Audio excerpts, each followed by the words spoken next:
Hello നമസ്കാരം. Tara's wonder കിച്ചണിലേക്ക് എല്ലാവർക്കും സ്വാഗതം. നമ്മളിന്ന് കാനഡയിൽ വന്നിട്ട് 9ാമത്തെ ദിവസമാണ്. അപ്പോൾ അതിക്ക് മുമ്പ് ഞാൻ 1-2 വീഡിയോ ഒക്കെ ഇതിക്ക് മുമ്പ് ഇട്ടിട്ടുണ്ട്. അപ്പോൾ അത് കണ്ട് സപ്പോർട്ട് ചെയ്ത എല്ലാവർക്കും ഒത്തിരി നന്ദിയുണ്ട്. ഇന്ന് ഞങ്ങൾ കാണാൻ പോകുന്നത് നയാഗ്ര വെള്ളച്ചാട്ടമാണ്. നമ്മൾക്കൊക്കെ ഒരു പ്രാവശ്യമെങ്കിലും ജീവിതത്തിൽ കാണാൻ ആഗ്രഹിക്കുന്ന ലോകാത്ഭുതങ്ങളിലൊന്നായ നയാഗ്ര വെള്ളച്ചാട്ടം കാണാൻ വേണ്ടിയാണ് ഇന്ന് ഞങ്ങൾ പോകുന്നത്. അപ്പോൾ ഞങ്ങൾ ഈ താമസിക്കുന്നിടത്തുനിന്ന് 1 മണിക്കൂറിൽ താഴെ ദൂരമുള്ളൂ. ഇവിടെ പിന്നെ നമ്മുടെ നാട്ടിലെ പോലെ ബ്ലോക്കൊന്നും ഉണ്ടാവാറില്ല.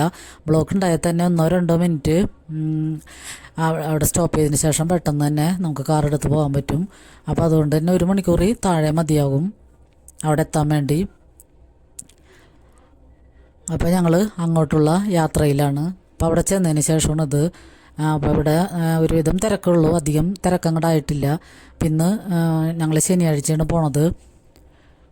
അപ്പോൾ ഒഴിവ് ദിവസമാണെങ്കിൽ കൂടി തിരക്ക് ഉച്ച കഴിഞ്ഞിട്ടാണ് കൂടുതലും തിരക്ക്. ഇന്നാണെങ്കിൽ നല്ല വെയിലുള്ള ദിവസമാണ്. വെയിലിന് നല്ല ചൂടുണ്ട്. ഇവിടുത്തെ വെയിലിന് ഉദിക്കണ വെയിലിനൊക്കെ നല്ല ചൂടുണ്ടാവും. പക്ഷേ ഇവിടെ തണുപ്പുള്ള കാലാവസ്ഥയായിരുന്നു നമ്മൾക്ക് വെയിലൊന്നും കൊണ്ടതായിട്ടുള്ളൊരു ഫീലൊന്നുമില്ല. അപ്പോൾ ഞങ്ങളിപ്പോൾ കാറൊക്കെ പാർക്ക് ചെയ്തിട്ട് കുറച്ച് നടക്കാനുണ്ട് അങ്ങോട്ട്. അപ്പം നടന്ന് നയാഗ്രയുടെ ചെറിയ വെള്ളച്ചാട്ടത്തിൻ്റെ അടുത്താണ് ഇപ്പോൾ എത്തിയേക്കണം. ഇതാണ് ചെറിയ വെള്ളച്ചാട്ടം. ഇതിൻ്റെ ഇപ്പുറത്തെ സൈഡിലിട്ട് നമ്മൾ കുറച്ച് നടന്നാലാണ് വലിയ വെള്ളച്ചാട്ടം വരുന്നത്. അപ്പം ഇത് അതിമനോഹരമായൊരു കാഴ്ചയാണ്. നമ്മൾക്ക് ജീവിതത്തിൽ ഒരു അവസരം കിട്ടുകയാണെങ്കിൽ ഇത് കാണേണ്ട ഒരു കാഴ്ച തന്നെയാണ്. ഇപ്പോൾ വെള്ളമൊക്കെ നമ്മൾ പതഞ്ഞ് പൊങ്ങണ പഞ്ഞിക്കെട്ട് പോലെയാണ് വെള്ളം വന്ന് വീഴുന്നത്. നല്ല വെള്ള കളറിൽ. ഈ വെള്ളമൊക്കെ എവിടെ നിന്നാണ് വരുന്നതെന്ന് വരെ ഞാൻ എപ്പോഴും ചോദിക്കും, ഇത് എവിടെ നിന്ന് വരുന്ന വെള്ളമാണെന്ന്. പക്ഷേ ഇത് ഭയങ്കര അത്ഭുതം തന്നെയാണ്. നമുക്ക് കണ്ടു കഴിഞ്ഞാൽ നമുക്ക് അവിടെ നിന്ന് പോരാൻ തോന്നില്ല. അത്രയും കുറേ നേരം ഇങ്ങനെ കണ്ടു നിൽക്കാൻ തോന്നും. അപ്പോൾ ഇതിൻ്റെ തൊട്ടപ്പുറത്തായിട്ട് ഒരു പാലമുണ്ട്. ആ പാലത്തിൻ്റെ അപ്പുറത്താണ് അമേരിക്ക. ആ വലിയ കെട്ടിടങ്ങളൊക്കെ കാണുന്നത് അമേരിക്കയിലാണ്. അപ്പോൾ അതിന് അമേരിക്കയിലേക്ക് പോകണമെങ്കിൽ അമേരിക്കൻ വിസ എടുക്കണം. എന്നാലാണ് അങ്ങോട്ട് പാലം കടന്ന് അങ്ങോട്ട് പോകാൻ പറ്റുള്ളൂ. അപ്പം വിസ ഉള്ളവർ കാനഡയിലേക്കും വരും. കാനഡയിൽ നിന്ന് എല്ലാവരും വിസ ഉള്ളവരൊക്കെ അമേരിക്കയിലേക്കും പോകും. അപ്പോൾ എൻ്റെ മരുമോനൊക്കെ വിസ എടുത്തിട്ടുണ്ട്.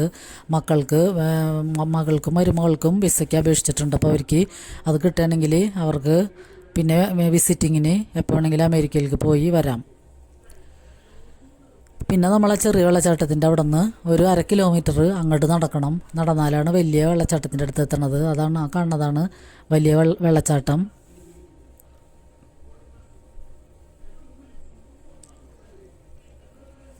ഇതിപ്പോൾ നമ്മൾ മുകളിൽ ഒരു മലയുടെ മുകളിൽ നിൽക്കണ പ്രകൃതിയാണ് നമുക്ക് തോന്നുന്നത്. ഏറ്റവും നല്ല ഹൈറ്റിലാണ് നമ്മൾ നിൽക്കുന്നത്.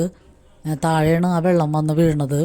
അപ്പോൾ അതാണ് ഒരു വശത്ത്, ആ വലത്ത് വശത്ത് ഇപ്പുറത്തെ സൈഡിൽ കാണുന്നത് എന്നാണ് അമേരിക്കയുടെ വെള്ളച്ചാട്ടം, അപ്പുറത്തെ സൈഡിൽ കാനഡയുടെ. അപ്പോൾ ഒരു അതിരാണ്,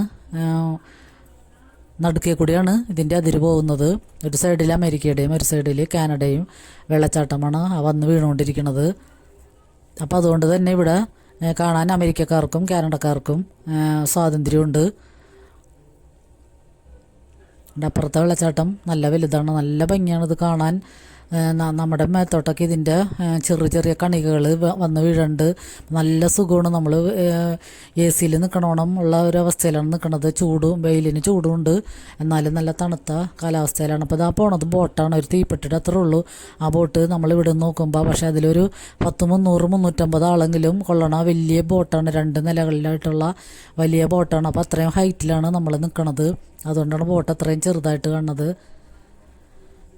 അപ്പോൾ ഇത് ചുമപ്പ ഡ്രസ്സുകൾ ഇട്ടേക്കണതാണ് ആ ബോട്ടിലുള്ള ആൾക്കാർ. അപ്പോൾ അത് ചുമപ്പ് ഡ്രസ്സ് ഇട്ട ബോട്ട് കാനഡയുടെയും നീല ഡ്രസ്സ് ഇട്ട ബോട്ട് അമേരിക്കയുടെയുമാണ്. അപ്പോൾ ഒരു ബോട്ട് പോയി തിരിച്ചു വന്നതിന് ശേഷം അടുത്ത ബോട്ട് പോകും. അപ്പോൾ ഇഷ്ടംപോലെ വന്നവരെല്ലാവരും ബോട്ടിൽ കയറാതെ ആരും പോകാറില്ല. അപ്പോൾ ഞങ്ങളും ബോട്ടിൽ കയറാൻ പോയി. അപ്പോൾ ചുമന്ന ഒരു കോട്ട് നമുക്ക് തരും. അത് വെള്ളം ഇങ്ങനെ കുറേ വെള്ളം നമുക്ക് നനയാതിരിക്കാൻ വേണ്ടി ചെറുതായിട്ടൊക്കെ നമ്മൾ നനയും. തലയും കൈയുടെ ഭാഗമൊക്കെ നനയും. എന്നാലും നമുക്ക് കുറച്ചൊക്കെ ഒരു സേഫ് ആകാൻ വേണ്ടി ആണ് ആ കവറ് തന്നത്, കോട്ട്. അപ്പോൾ ഈ വെള്ളം തന്നെ നമ്മൾ കണ്ടാൽ തന്നെ മനസ്സിലാകും. പഞ്ഞിക്കെട്ട് പോലെയാണ് വെള്ളം താഴത്തുനിന്ന് ഇങ്ങനെ മുകളിലോട്ട് ഉയർന്നു പോകണത്. അടിപൊളി കാഴ്ചയാണിത്. അപ്പോൾ ഇത് പല ഭാഷക്കാരുള്ള ആൾക്കാരൊക്കെ, കൂടുതലും ഇംഗ്ലീഷാണ് എല്ലാവരും സംസാരിക്കുന്നത്. പിന്നെ നമ്മുടെ ഇന്ത്യക്കാരായിട്ട് 2 മലയാളി കുടുംബങ്ങളെ മാത്രമേ ഞങ്ങളുടെ കണ്ടുള്ളൂ. പിന്നെ ഹിന്ദിക്കാരുണ്ട് കൂടുതലായിട്ട്. പിന്നെ എല്ലാവരും ഇംഗ്ലീഷുകാരും ഫ്രഞ്ചും അങ്ങനെയുള്ള പല വിദേശികളാണ് കൂടുതലും ഇവിടെ വന്ന് കാണുന്നത്. അപ്പോൾ ആ അപ്പുറത്ത് കാണുന്ന ആ പാലത്തിൻ്റെ ആ സൈഡിലാണ് ആ വലിയ കെട്ടിടമൊക്കെ കാണുന്നതാണ് അമേരിക്ക. ഇപ്പുറത്തെ സൈഡിൽ കാനഡയും. അപ്പോൾ ഈ നയാഗ്രയാണ് ഇതിനെ അതിർത്തി പങ്കിടണത്.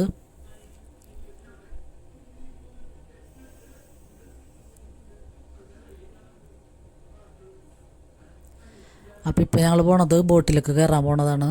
അപ്പോൾ അപ്പുറത്തെ സൈഡിൽ കൂടി വരുന്നത് ബോട്ടിൽ നിന്ന് ഇറങ്ങി വരുന്ന ആൾക്കാരാണ്. ഇപ്പുറത്തെ സൈഡിൽ ബോട്ടിലേക്ക് കയറാൻ പോണത് എന്ന് വെച്ചാൽ അവിടെ നിന്ന് നമ്മൾ ടിക്കറ്റ് എടുത്തിട്ട് കുറേ ചുറ്റി വളഞ്ഞ് ഇങ്ങനെ ലൈനായിട്ട് പോയിട്ടാണ് ലാസ്റ്റ് ബോട്ടിലേക്ക് കയറണത്. ബോട്ട് 2 നിലയുള്ള വലിയ ബോട്ടാണ്. നേരത്തെ പറഞ്ഞല്ലോ, കുറേ ആളുകളെ കൊള്ളണ വലിയ ബോട്ടാണ്. അപ്പം അതുകൊണ്ട് തന്നെ നമുക്കങ്ങനെ കൂടുതൽ സമയമൊന്നും വെയിറ്റ് ചെയ്യേണ്ടി വരില്ല. ചെല്ലുമ്പോൾ തന്നെ നമ്മൾ ഒരു 10, 300, 350 ആളോളം അതിൽ കൊള്ളും. എന്നിട്ട് ഈ ബോട്ട് നമ്മൾ നയാഗ്രയുടെ മറ്റേ ചെറിയ വെള്ളച്ചാട്ടത്തിൻ്റെ അരിയത്തെ കൂടി പോയി വലിയ വെള്ളച്ചാട്ടത്തിൻ്റെ അടുത്ത് ചെല്ലും.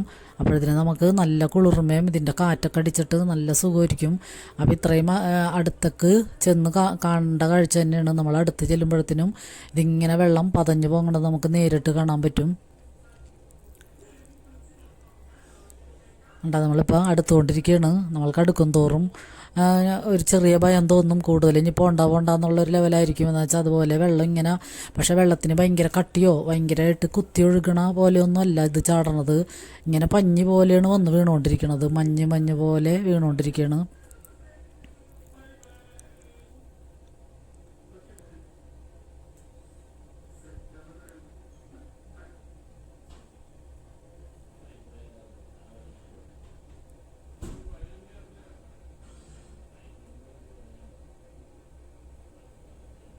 അപ്പോൾ എല്ലാവരും ഈ കാഴ്ച കണ്ടൊന്ന് ആസ്വദിക്കുക.